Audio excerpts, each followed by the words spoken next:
Hi guys, welcome back to another video. In today's video I'm going to be doing a Charles Oliveira fighter showcase, and the gameplay is going to be across two Division 20 gameplay clips against two separate Dustin Poiriers, and then there's going to be some gameplay in Division 15. That's obviously when I was ranking up trying to reach Division 20, and that will be against a Justin Gaethje. But getting into it, the first gameplay is going to be against a Dustin Poirier. And now Charles Oliveira is the definition of a complete fighter. Completely reinvented himself at lightweight. You can clearly tell that the weight cut was an issue for him in terms of endurance and taking punishment. I mean, the last two fights he's had the phenomenal title defense against Dustin Poirier, which many people wrote him off on. You can see that he's been knocked down, had the heart to overcome it, and then got these, signature finish.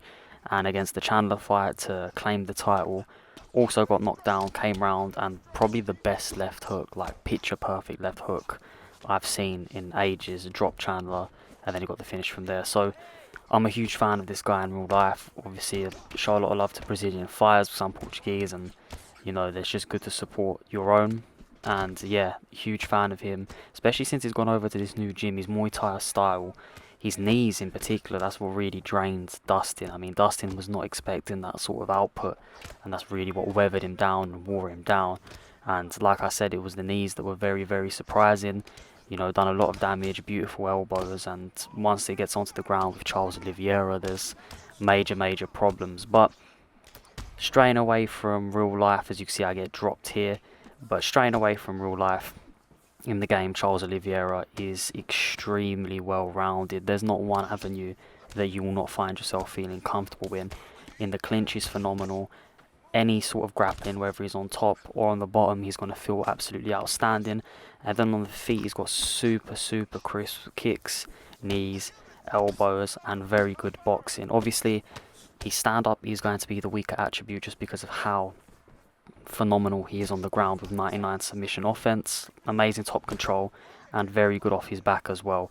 He's got all the right transitions on the ground, so you're never going to feel nervous on the ground, even with the likes of Islam Makhachev, Habib in this weight class, Tony Ferguson, Rafael dos Anjos. You've got a lot of elite grapplers in this weight class, but Charles is the best of them by a long shot. And when it comes to the stand-up, you've of course got people like Conor McGregor, Dustin Poirier, Justin Gaethje, Michael Chandler, Tony Ferguson, who do carry tremendous power across a wide range of punches and kicks. But you can definitely hang in with those guys. So that's one thing I really want you guys to take from this video, is that of course on the ground he's elite, but comparing him to the elites on the feet, he does fare well and does bode a good chance. So definitely not picked or utilized as much as I'd like to see, especially when I'm using lightweights. I don't really come up against too many Charles Oliveiras. You want to come up against the Dustin Poiriers, the Conor McGregors, the Justin Gaethjes. If someone's exclusively looking to grapple, they'll probably pick Islam Makhachev or they'll pick Habib. But I do really think that Oliveira is slept on, because you can really mix in all those attributes very, very well. But getting into the gameplay side of things, you can see that wasn't the best first round. Took a lot of damage, even though the stats, you can see there's very similar output in terms of strikes and significant strikes landed. Obviously got the control time advantage. It's just the power that Dustin transfers when striking. I mean, he takes the definition of heavy hands to another level, and on this game in particular, Dustin feels exceptional, as he should, because obviously came off two very good performances against Conor McGregor to receive the stat boosts. And Dustin, of course, is one of the best lightweights in the world. Just fell short to Charles. But yeah, standing with Dustin isn't the best idea unless you're using someone such as Gaethje, because problem is, once Dustin cracks you once, it's only going to be a matter of time before he cracks you again. Got a beautiful check hook as well, Dustin does. So just stuff to be wary of. In this fight here, I was trying to trade. I was trying to test out my opponent, and I was having some success. I mean, one thing that Oliveira has that's really good, he's got really good leg kicks and teep kicks, which is something I use a lot of. And you can see that I get knocked down here, and it looks like the fight could be over. Managed to survive, and this is one aspect in which that Charles Oliveira is so good, is that you can never really count him out of the fight just because of how good his ground game is, and by good I mean elite. Like, there's no one in the division that compares. You see I go for a takedown there, because on the feet, clearly don't have a chance right now. Good head movement to get away from the uppercut there. You can see my opponent, very taunt heavy there, taunts me, take him down with the spear, and then get the Kimura, which transitions into an armbar. And you know exactly what's going to happen. I mean, whenever I lock in this submission, even if you get out of the first one, you're not going to get out of the second. It only ever takes two. The submission has a very high success rate, only second to the armbar from side saddle and crucifix. So yeah, as you can see, my opponent was absolutely outshining me. And then it gets onto the ground, and look what happens. It only takes one submission. But quickly, just to slip in here, I just want to say a huge thank you for all the support I've been getting as of recently. Time of recording this, I'm on 272 subscribers, so I just want to thank each and every one of you. If you have any content suggestions, please let me know in the comments below, and I will get around to recording it. This was requested by several subscribers, and as you can see, I've got around to recording it. In the next couple of videos, I should have a Luke video coming out. I should also have a Belal Muhammad video coming out. And yeah, I've got a couple of videos in the works, but if you do have any video suggestions, please let me know, and I will get around to recording them. So yeah, once again, thank you for the support. And getting into the gameplay now, coming up against Justin Gaethje. And of course, with Justin, the one of many things you have to worry about is the constant barrage, the constant going forwards, and the unique use of leg kicks if utilised correctly. Very, very powerful as well, which is a big problem, because he has the perk in which where when he stuns you, I think stamina regenerates for him, which then allows him to unload and go on a massive flurry, which just means there's more likelihood of you end up losing the fight because your opponent could get you out of there. So what you'll see me doing against this Justin Gaethje player here is it's the first round of a 5-round fight. Of course, I like to take this round off usually and figure out little patterns and habits and try to see if there's any errors in which my opponent is throwing, any strikes or combinations, or any tendencies that I can look to expose. But Justin manages to knock me down. I then catch the roundhouse to the body and work my way to the fence and secure a takedown straight into half guard. Now, whenever you catch a body roundhouse or a teep and you're using a grappler, no matter where you are, I would instantly rotate and take your opponent towards the fence. If you don't feel comfortable or don't have the stamina for a takedown, then you can choose to disengage, but now you're in control and you have control of the center of the octagon. If not, and you do feel comfortable going for that takedown, I definitely recommend doing so, because from that takedown, especially with someone like Charles Oliveira, you can really look to work, and it avoids being on the feet with someone as dominant as Justin. And although Charles, of course, has a phenomenal stand-up game, I was just rocked, and the likelihood of me getting stunned again in this round would be very likely if I choose to trade with Justin, because that's just what happens when you stand in the fire. But yeah, so opted to go for the takedown, rack up some control time because it's the safer bet. It's a good way of damage mitigating. I'm not going to take much more damage, especially if Justin remains on his back. And this way, I can look to inflict some damage of my own via ground and pound, which Charles Oliveira does have very, very good ground and pound. So yeah, not going to win this round, of course, because my opponent had done a good job in securing the knockdown. But I am now able to pick up tendencies in which my opponent does have on the ground and look to capitalize that and get Justin back onto his back in the next round. So main thing is adapting, especially using Charles. If you see you can win the fight on the feet, then you should probably stay on the feet, look to pick your opponent apart where possible. But once you start to absorb a lot of damage and start getting stunned and knockdowns, I would recommend going to the ground, which sounds a bit silly recommended that, but a lot of Charles Oliveira players that I do come up against, even though it's not often because he's not as utilized as he should be in this weight class, but when I do, a lot of them choose to stand and just bang rather than utilize all these aspects as a mixed martial artist. They don't choose to go to the ground, which to me is very bizarre, especially considering the 99 submissions. And you can see here the absolute teen off, get Justin to the ground, trying to get that ground and pound finish, but You can see there the game just didn't allow for it. I go all out there and then stop and realise that I'm not actually going to get Justin out of there, so I go for the Kimura, which transitions to the armbar. But as I was saying, yeah, whenever I come up against Charles players online, they don't really look to utilise his ground game. They only use his ground game if I'm using a grapple heavy fighter, and it's as like a defense mechanism. They pick Charles because it scares you from going to the ground, because you know that if you get caught on the ground with Charles Oliveira, then something serious is going to happen. But you can see there, it's one of the rare times that an opponent does get out of that submission. Justin done a good job in getting out. Opts to stay on the ground, which is a little bit questionable. Throwing up a bit of ground and pound there in Charles's full guard. Get the rubber guard here, and I was looking to deny a stack guard because often or not that is what people will tend to go for. Justin in this case didn't, remains in full guards, and I'm going to be very, very comfortable off my back, as you should be using Charles Oliveira. There's nothing to worry about. You know, if Justin chooses to posture up, then just got to avoid the ground and pound. But what I think Justin was doing there was waiting for the referee to stand us up and not get caught in any submissions. But big knockdown earlier on in the round, and I'm going to look to capitalise on that. Phenomenal roundhouse to the body, drop my opponent here, and rather than look for a flurry of strikes to finish the fight, I opt to go straight into top mount because I know that Justin doesn't have the stamina here.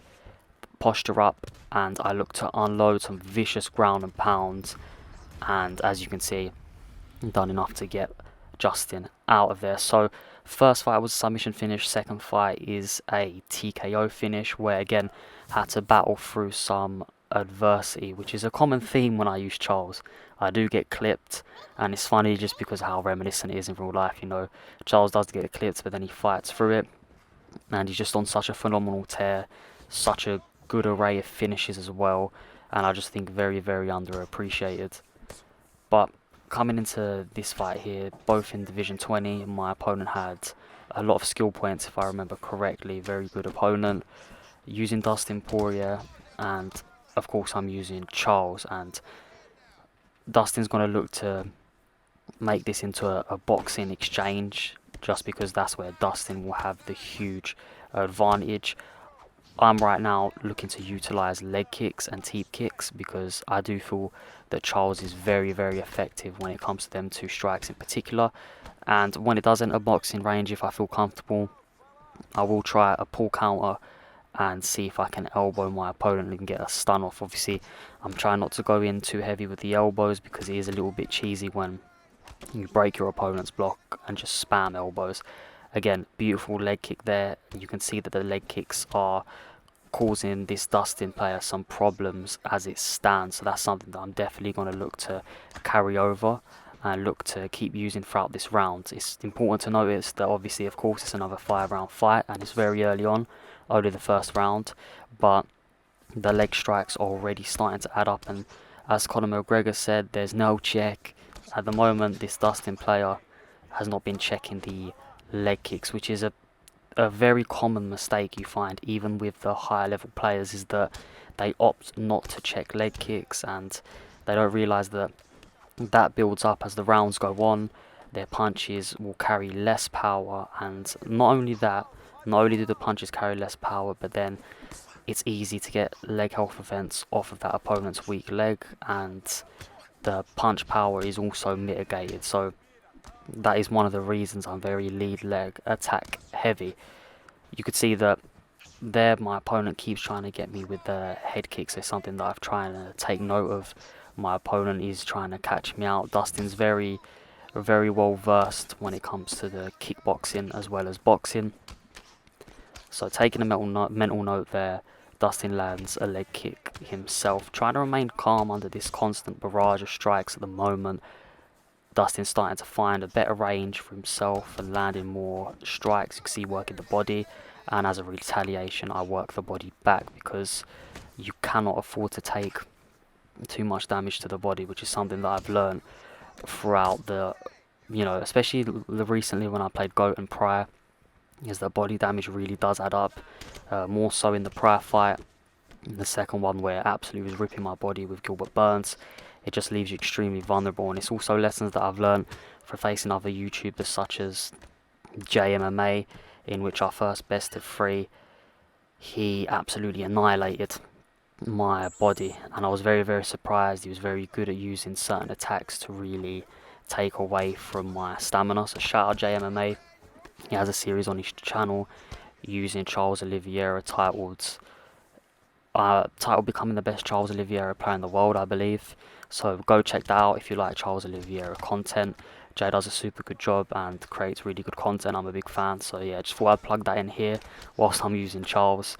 And if he does see this video, I'd like, you know, some feedback. Obviously, you can see that not the cleanest fights, I am getting caught, but yeah, I think I'm doing a decent job in utilising Charles Oliveira, especially against the caliber opponents that I'm coming up against. But here, Dustin absolutely tees off on me, and this is a huge mistake that again a lot of players make, is that I'm trapped against the fence. As soon as he hit my leg, there was a leg health event, and then I'm stuck. I cannot move from that position. Break away here from the fence, land a beautiful leg kick which gets our leg health event back. Huge flurry there which somehow doesn't knock down Dustin Poirier, and I'm very surprised because not only did my opponent not have the best stamina, but my punches were going clean through, but somehow, someway, Dustin stays on his feet. Now, secure the takedown, which is big because it's in the center of the octagon, so Dustin can't use the cage wall to get up. And from here, I'm just going to look to remain on top, land some punches to build up GA, but Dustin does a good job in reversing the position. However, I'm very, very content here. Off my back, get the deny, transition straight over to half guard. And whenever you have a fighter that has rubber guard, a lot of people pre-deny the rubber guard transition, so it'll be rather easy for you to get that half guard sweep, which is exactly what you saw in this instance here. I believe my opponent was looking to deny rubber guard, and through that I was able to use the half guard sweep and get on top. Get into a very dominant position here, which is the side saddle, as you can see, flicking through the submissions because I know that my favourite submission is on there, which is the armbar from this position. But it wasn't the right time to utilise the armbar. And let me know if any of you guys, I know it's late on into the game's life cycle, but would like me to show you my favourite submissions, maybe give you a couple submission tips and when I choose to go for them. So yeah, let me know in the comment section if you'd like to see that, and I'll get around to making that video. I know a lot of you guys like informative content like that style, in which I tell you why and how I do specific things, and also where I rate things. So yeah, let me know if that would help you out. To all my jiu-jitsu people out there, all my wrestlers, all my grapplers, yeah, let me know if you'd find that useful. But mixed round, both had some success. Well played to my opponent, of course, doing a very good job using Poirier, mixing it up nicely. Obviously trapped me against the fence and done a lot of damage. Obviously got the great leg kick off, and then the flurry that followed done enough to get a knockdown. However, recovered well, landed good strikes of my own. Only problem you can see here is that Dustin is gassed, much like real life. Dustin's put a lot of force into these punches. Dustin's looked to use a lot of strikes, and unfortunately for Dustin, isn't in the best position stamina wise. So yeah, get my opponent down in the center of the octagon again. I know it's going to be hard to pass Dustin's guard, because done a good job of getting deniers off in the last round, in which I had some success on top, but not the level in which I need. So I'm going to look to try to capitalize more so this round, also due to the fact that I have more time to work with on the clock. But the referee is quick to stand the fight up, which it's a bit annoying. However, I understand no real damage was being done, and neither of us were transitioning, nor him from his back or me on top. So ref opted to stand it up, which is okay. Sneaking a knee there. I'm just going to have to look to take Dustin down. It's going to have to be a well-timed takedown. As you can see, After dusting through that strike, stamina flashed up. I know there's a clear stamina advantage, shoot for the takedown again, and get my opponent straight back onto the mat. And from here, I'm going to look to get into side control, preferably.